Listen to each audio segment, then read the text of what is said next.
Oh my gosh! It's the Diamond Village! That's so rare! This is the biggest cheater in all of Minecraft speedrunning. The loot in this chest is so crazy! Actually, this is just some random kid I found on YouTube. This is the actual biggest cheater of all time. Epic Minecraft Dream Pro Speedrunning. In a speedrun he uploaded to YouTube a year ago, things are pretty crazy. Everything starts out normal until in the chest of a ruined portal he finds 8 obsidian. Way more than the maximum possible of 2. Oh, also this dude has crazy metal music over his entire run. I'm not entirely sure why.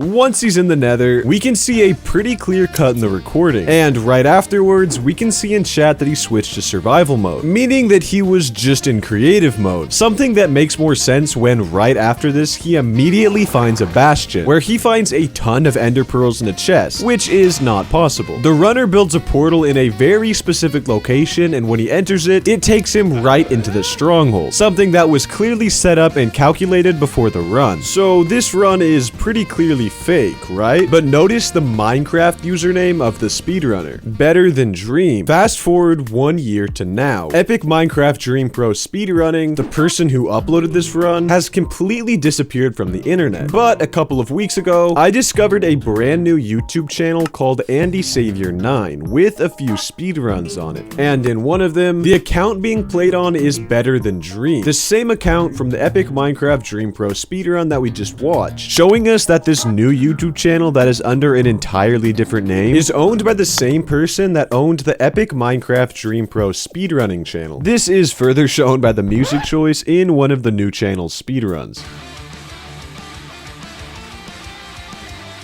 In this new run, he starts by generating his world, but when he first spawns in, the pause menu is open. This shows us that he cut his recording when he was generating the world, as this is what it's supposed to look like when you first spawn into a world. No pause menu. When he cut the recording, he most likely switched to a world that he had already played on, something that is further shown by the fact that there are no structures anywhere near him when he first spawns in. But instead of resetting for a better seed, he runs for a while in a pretty specific direction and finds a village that he clearly already knew the location of. The runner loots the village houses but proceeds to find 4 iron golems throughout the entire village, something that is not possible considering that the number of iron golems is determined by the number of villagers in a village. For 4 iron golems to spawn naturally, there would need to be almost 50 villagers in this village, and as we can tell by the size of the village, there are definitely a lot less than 50. So this means that the runner spawned in at least 2 of these golems before the run so that he could get extra iron, which ends up working, and he leaves the village with 16 iron without a single blacksmith. Next, he runs to a nearby ruined portal and he loots the chest for 3 obsidian, the perfect amount he would need to complete the portal. But instead of doing this, he leaves and runs for a while until he finds a second ruined portal. And when he enters this one, he ends up right in a nether fortress, which explains why he chose to enter just this specific portal, as he clearly set all of this up before the run. He gets all the blaze rods he needs, and then only about 100 blocks away from the fortress, he finds a bastion, where there seems to be a ton of piglins, way more than should naturally spawn. He trades with these piglins, and because of just the sheer amount, he gets plenty of ender pearls in no time. So he quickly heads back to his portal in the nether fortress and returns to the overworld. Next, he locates the stronghold using a technique called triangulation, where you throw eyes of ender from multiple different locations, and the point where they would all theoretically meet is where you'll find the stronghold. This technique requires 3 or more eyes of ender to be done, but this runner only crafts and uses 2 eyes before walking right to where the stronghold is, showing us that he already knew the exact location. So why did this guy abandon the Epic Minecraft Dream Pro Speedrunning channel and make this new AndySavior9 channel to post this speedrun on? Well, I exposed one of the Epic Minecraft Dream Pro speedruns as fake in a video of mine a year ago, and so since his cover was blown, he ditched the channel and made a brand new one. In another one of the runs on the new AndySavior9 channel, the runner spawns right next to a village, where in a blacksmith he grabs some iron, but he also finds iron in a normal village house, something that is not possible. The runner leaves the village next, presumably to find a lava pool or ruined portal. Almost always, the smartest move here would be to go into the desert desert, as lava pools spawn a lot more often in deserts. But instead, the runner heads through the nearby forest and into a plains biome where, what do you know, he finds a lava pool. Oh, also notice how it's already nighttime, only about 3 minutes into the run. Something that shows us that he already played on this world before the speedrun, considering that it takes 10 minutes for it to change to night. So, simple math, he played on this world for at least 7 minutes before he started recording. Something that makes even more sense as the run progresses and gets even less believable. So he uses the lava pool to make a portal and enter the nether, where he spawns right next to a bastion. And in the bastion, he finds a chest with obsidian. Something that is very suspicious considering obsidian is not an item that can spawn in bastions. He leaves the bastion and runs for a while, presumably in search of endermen. But instead of heading to a nearby warped forest biome, the biome where endermen most commonly spawn by a lot, he ignores it and heads into a nether waste biome, where he spots multiple endermen, something that was clearly set up by him before the run. After this, he runs in an oddly specific direction until he finds a nether fortress, where he grabs the blaze rods he needs and then uses the obsidian he got from the bastion to build a portal and return to the overworld. He locates the stronghold next, which is maybe the only thing he does normally in the entire run. And once he finds it, he pretty much mines right into the portal room, which is less normal. Once in the end, he breaks a couple crystals, but I guess it's taking too much time, so he just leaves the rest of them and kills the dragon. So this story is pretty crazy, right? But you want to know what's even crazier? The featured channel page on the Andy Savior 9 channel is actually the key to all of this. The channel What Are You Doing in My Swamp is linked to Andy Savior 9. Also, the username checks out because this dude has had this channel since 2017, which I'm pretty sure is about when Shrek was funny. And what do you know? This channel has a speedrun on it as well. A speedrun that seemed very familiar to me when I first watched it. See if you can recognize what I'm talking about. In this run, he immediately runs to a desert temple, and after he loots it, something strange happens. As he's building up to exit the temple, there's a pretty obvious cut in the recording, and once he makes it out, it seems like he's in an entirely different area than before. This is the area outside the temple when he entered, and this is after he left it. Strange. This makes more sense when afterwards he immediately finds a village, which he loots and then heads into the nether, where he does something similar. He digs into a random wall after looting a fortress, and then when he leaves the hole, he's in a totally different location, this time right next to his portal, so he's able to quickly get back to the overworld. So why did this run seem so familiar to me? Well, I went back to a video of mine from a little over a year ago, and in the video, I actually break down this exact same run and call it out for being fake. Wow, so this one singular dude has been secretly infiltrating my videos with his fake speedruns for over a year now, with multiple different aliases and multiple different YouTube channels, and I had no idea. And who knows, he could secretly be in other videos of mine and I just haven't realized yet. He could even be on the speedrun leaderboards. There might be more here to unwrap. Subscribe if you enjoyed.